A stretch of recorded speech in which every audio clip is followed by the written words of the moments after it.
এই যে মানুষটা আল করছে এটা সাধারণত তামিলনাড়ুর মানুষ।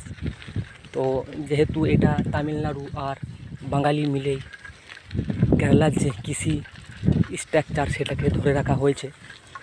তো যাই হোক, আপনাদেরকে আমি দেখালাম এই কেরালার একটা সুন্দর জায়গা। তো আপনাদেরকে যদি ভালো লেগে থাকে তাহলে আপনারা আরও অনেক রকম ইনফরমেশন আমি দেব আপনাদেরকে। এই যে জমিগুলো চাষ করা হয় বা কন্ট্যাক্ট কীভাবে নেওয়া হয় সবই আমি আপনাদেরকে বলবো। যেমন এই জমিগুলো আপনার 5,000 টাকার একর হিসেবে আপনার নেওয়া হয়।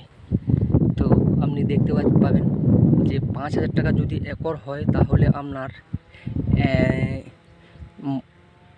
3 বিঘায় যদি 100 সেন্টে আপনার 1 একর হয় তাহলে বুঝতে পারছেন 5,000 টাকাতে কমপ্লিট হয়ে যায়। তাহলে এবার চিন্তা করুন 1 বিঘাতে কটা লেবার লাগছে।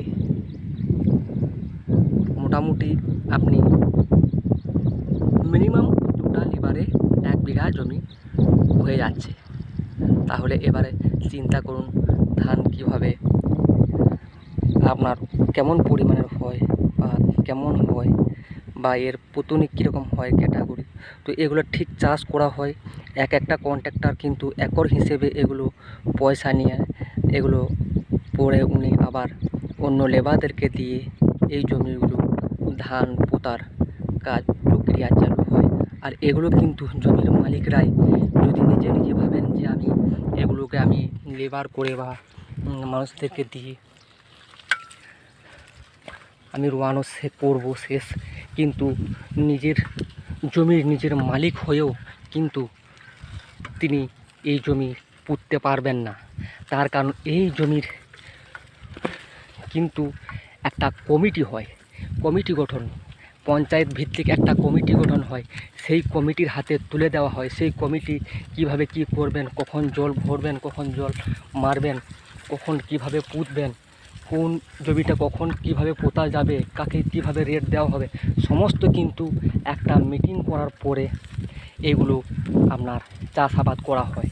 তার কারণ এই ইউনিটির কারণে, এই এত সুব্যবস্থার কারণেই কিন্তু এই চাষের দিক দিয়ে একদম আপনি যেমন শিক্ষার দিক দিয়ে বা আরও অন্যান্য ব্যাপার দিক দিয়ে 90% এগিয়ে, তেমনি কিন্তু এই এগ্রিকালচারের দিক দিকেও কিন্তু 90%।